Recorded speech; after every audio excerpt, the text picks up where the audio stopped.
नमस्कार दोस्तों, के कोचिंग सेंटर में आप सभी का स्वागत है। मैं हूं कैलाश कुमार और आज हम लोग क्लास 9th के साइंस से बायोलॉजी सेक्शन का चैप्टर नंबर 5 चैप्टर का नाम है जीवन की मौलिक इकाई का MCQ क्वेश्चन लेके आया हूं। ये सारे क्वेश्चन क्लास 9 बोर्ड के फर्स्ट टर्म एग्ज़ाम के लिए काफ़ी इंपॉर्टेंट है, इसलिए इस वीडियो को ध्यानपूर्वक देखें और इन सभी बातों को अगर हो सके तो नोट कर लें। तो आइए आज हम लोग शुरू करते हैं क्लास 9 के चैप्टर नंबर 5 बायोलॉजी से है जीवन की मौलिक इकाई। और अगर उसके पहले अगर आप इस चैनल को सब्सक्राइब नहीं किए होंगे तो कृपया सब्सक्राइब कर लें, साथ ही बेल आइकन को भी दबा दें जिससे वीडियो का नोटिफिकेशन आपको समय समय पर मिलती रहे। साथ ही अपने दोस्तों को भी बताएं जिससे इसका फ़ायदा सबको मिल सके। तो आइए आज हम लोग शुरू करते हैं क्लास 9 के बायोलॉजी खंड से चैप्टर नंबर 5 का जीवन की मौलिक इकाई।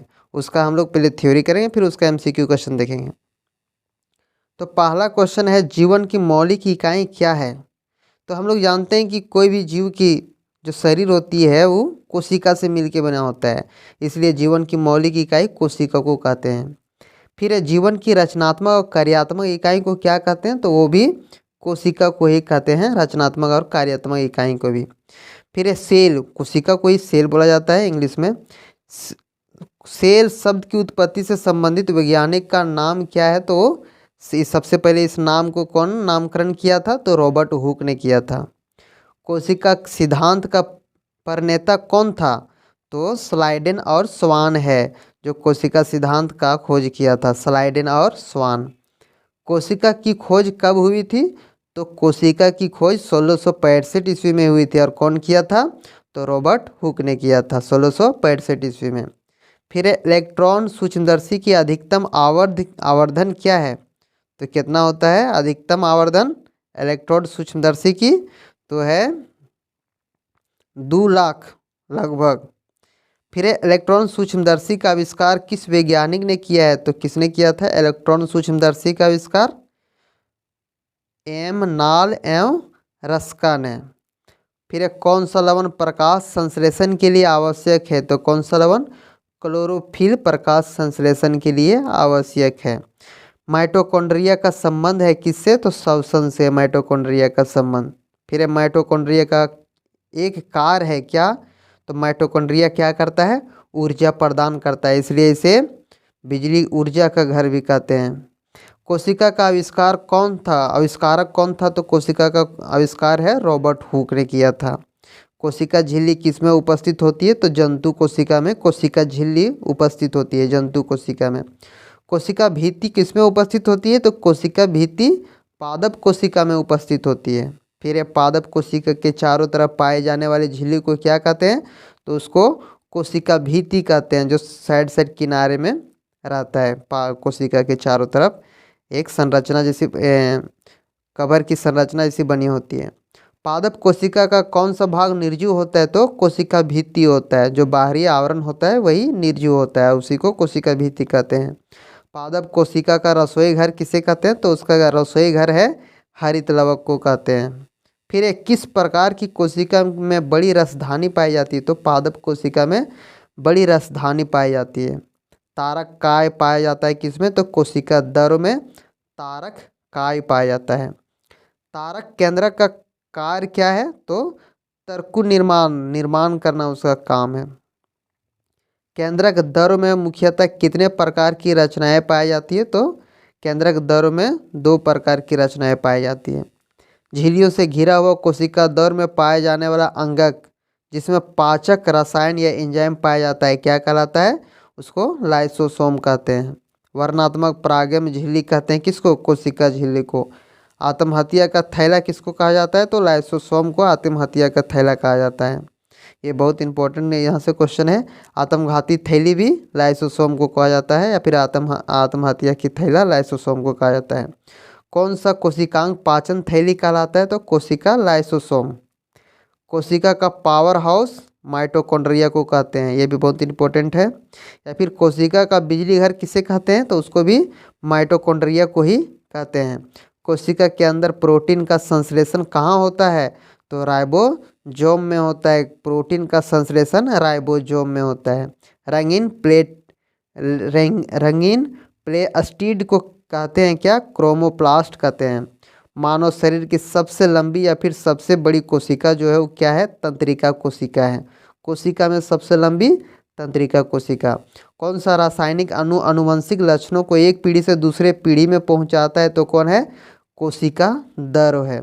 फिर अमीबा किस प्रकार के जीव है? तो अमीबा एक कोशिकीय जीव है। प्रोकैरियोटिक कोशिका का नाम है जीवाणु कोशिका। अब इसी चैप्टर से कुछ हम लोग एमसीक्यू क्वेश्चन को देखते हैं।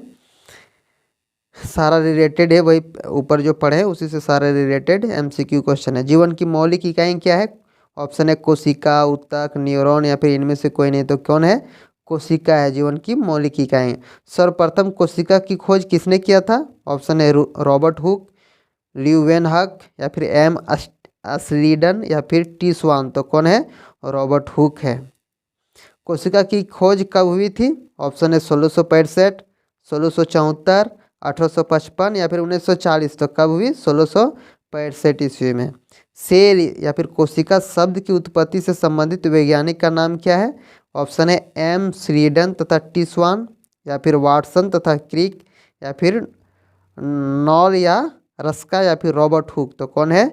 ऑप्शन सही इसका रॉबर्ट हुक, ऑप्शन नंबर 4। कोशिका सिद्धांत का प्रतिपादन किसने किया था?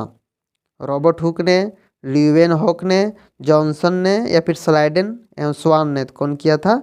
कोशिका का सिद्धांत का प्रतिपादन स्लाइडन और स्वान ने किया था। ऑप्शन नंबर इसका 4 सही है।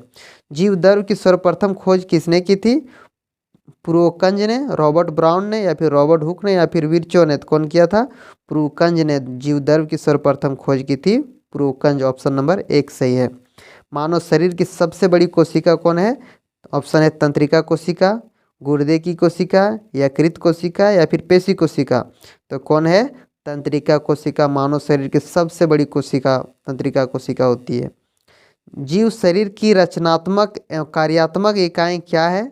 कोशिका, ऊतक, जीवद्रव्य या फिर माइटोकॉन्ड्रिया। तो रचनात्मक कार्यात्मक इकाई कहा जाता है कोशिका को, ऑप्शन नंबर 1 सही है। सबसे छोटा एक कोशिकीय जीव कौन सा है? ऑप्शन है ईस्ट, जीवाणु, अमीबा या फिर माइक्रोप्लाज्मा। तो कौन है सबसे छोटा एक कोशिकीय जीव? माइक्रोप्लाज्मा, ऑप्शन नंबर 4 सही है।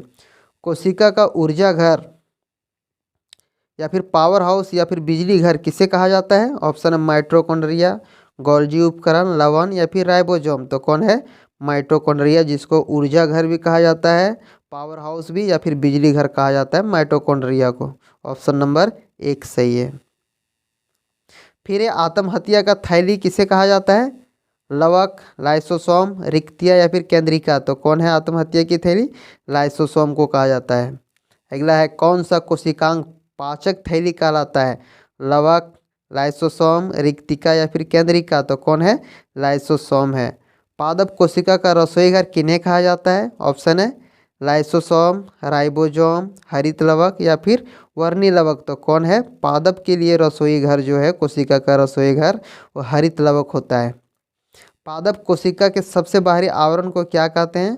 कोशिका भित्ति, कोशिका झिल्ली, केंद्रक झिल्ली या फिर प्लाज्मा झिल्ली। तो क्या कहते हैं बाहरी आवरण को कोशिका की? पादप कोशिका में कोशिका भित्ति होता है और मनुष्य में कोशिका झिल्ली, जीवों में। तो इसलिए इसका ऑप्शन नंबर हो जाएगा कोशिका भित्ति 1, ऑप्शन नंबर सही हो जाएगा। पादप कोशिका के चारों तरफ पाई जाने वाली झिल्ली को क्या कहते हैं? टोनोप्लास्ट, डिक्टियोसोम, प्लाज्मा झिल्ली या फिर कोशिका भित्ति। तो क्या कहते हैं? पादप कोशिका के चारों तरफ पाई जाने वाली झिल्ली को क्या कहते हैं? तो इसको कहते हैं प्लाज्मा झिल्ली। फिर तारक केंद्रक का कार्य क्या है? डीएनए संश्लेषण, तर्कु निर्माण, श्वसन या फिर जनन। तो क्या कार्य है उसका? तर्कु निर्माण करना। केंद्रक में पाए जाते हैं क्या? क्रोमोसोम, लाइसोसोम, राइबोसोम या फिर इनमें से कोई नहीं। तो क्या पाया जाता है केंद्रक में? क्रोमोसोम पाया जाता है। इनमें से कौन प्रोटीन निर्माण का केंद्र है? ऑप्शन है माइटोकॉन्ड्रिया, क्लोरोप्लास्ट, राइबोसोम या फिर लाइसोसोम। तो कौन है? राइबोसोम है जो प्रोटीन निर्माण करता है। पादप कोशिका का कौन सा भाग निर्जीव होता है? तो कोशिका भित्ति, कोशिका झिल्ली, केंद्रक झिल्ली या फिर प्लाज्मा झिल्ली। तो कौन होता है? कोशिका भित्ति होता है। ऑप्शन नंबर 1 सही है। जीन बने होते हैं किसका? डीएनए के खंड से, माइटोकॉन्ड्रिया रसधानी से, लाइसोसोम से या फिर क्रोमैटिक धागों से। तो किसमें बना होता है? जीन डीएनए के खंड होता है। तारक काय पाया जाता है किसमें? कोशिका द्रव्य में, गुणसूत्र में, केंद्रक में या फिर केंद्रिका में। तो तारक काय कोशिका द्रव्य में पाया जाता है। वर्णात्मक परागम झिल्ली कहते हैं किसको? कोशिका द्रव्य को, केंद्रक को, कोशिका झिल्ली को या फिर इनमें से कोई नहीं। तो किसको कहते हैं? वर्णात्मक परागम कोशिका झिल्ली को कहते हैं। पीले, नारंगी अथवा लाल रंग के रंजनों को कौन सा पदार्थ पाया जाता है? तो कैरोटीन, सैफ्रानिन, मैथालिन ब्लू या फिर इनमें से कोई नहीं। तो क्या पाया जाता है? कैरोटीन पाया जाता है पीले, नारंगी अथवा लाल रंग के रंजकों में। अगला क्वेश्चन है, केंद्रक द्रव्य में मुख्यतः कितने प्रकार की रचनाएं पाई जाती है? ऑप्शन है 2, 3, 4 या फिर 5। तो केंद्रक द्रव्य में मुख्यतः 2 प्रकार की रचनाएं पाई जाती है। एक कोशिकीय जीव नहीं है। यहाँ पर कौन है जो एक कोशिकीय जीव नहीं है? यूग्लिना, अमीबा, जीवाणु या फिर कवक। तो यहाँ पर कवक है जो एक कोशिकीय जीव नहीं है। Option number 4। झिल्लियों से घिरा हुआ कोशिका द्रव्य में पाया जाने वाला अंगक जिसमें पाचक, रसायन या एंजाइम पाए जाते हैं क्या कहलाता है? ऑप्शन है माइटोकॉन्ड्रिया, लाइसोसोम, केंद्रिका या फिर तारक काय। तो क्या कहलाता है? लाइसोसोम कहलाता है। कोशिका के अंदर प्रोटीन का संश्लेषण कहाँ होता है? ऑप्शन है लाइसोसोम में, प्लाज्मा झिल्ली में, राइबोसोम में या फिर गोल्जी उपक्रम में। तो कहाँ होता है? राइबोसोम में। माइटोकॉन्ड्रिया का क्या एक कार्य क्या है? ऊर्जा उत्पादन, ऊर्जा अवशोषण, ए या बी, एक या दो दोनों या फिर इनमें से कोई नहीं। तो माइटोकॉन्ड्रिया क्या देता है? पूरा शरीर को ऊर्जा देता है। तो ऑप्शन नंबर इसका 1 सही हो जाएगा। इलेक्ट्रॉन सूक्ष्मदर्शी की अधिकतम आवर्धन कितनी होती है? 100 गुना, 1000 गुना या फिर 20,000 या फिर 2 लाख गुना। तो ऑप्शन है 2 लाख गुना। कोशिका के किस अंगक में एटीपी बनता है?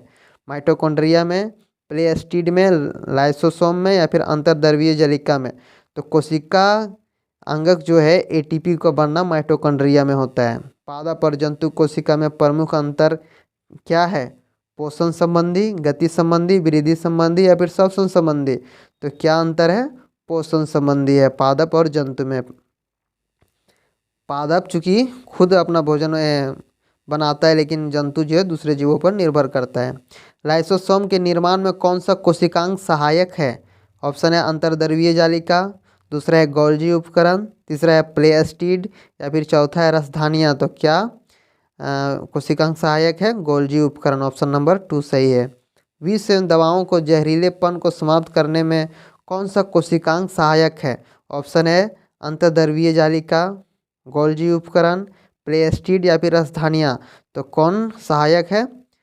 अंतर्द्रवीय जालिका। रंगीन प्लेस्टिड को कहते हैं क्या? ल्यूकोप्लास्ट, क्लोरोप्लास्ट, क्रोमोप्लास्ट या फिर इनमें से कोई नहीं। तो क्या कहते हैं उसको? क्रोमोप्लास्ट कहते हैं रंगीन प्लेस्टिड को। सफेद तथा रंगीन प्लेस्टिड को कहते हैं क्या? ल्यूकोप्लास्ट, क्लोरोप्लास्ट, क्रोमोप्लास्ट या फिर इनमें से कोई नहीं। तो क्या कहेंगे? ल्यूकोप्लास्ट। तो आज हम लोग क्लास 9 के चैप्टर नंबर 5 बायोलॉजी से उसको ख़त्म किए हैं। आप वीडियो में बने रहें इसलिए बहुत बहुत धन्यवाद। इसी प्रकार आप वीडियो में बने रहे ताकि सभी वीडियो का नोटिफिकेशन आपको मिल जाए। और अगर इसी में मैथ, इंग्लिश या फिर एसएसटी का अगर नहीं देखे होंगे, उसका सीट नहीं देखे होंगे तो चैनल के प्लेलिस्ट में जाकर देख सकते हैं। बहुत बहुत धन्यवाद।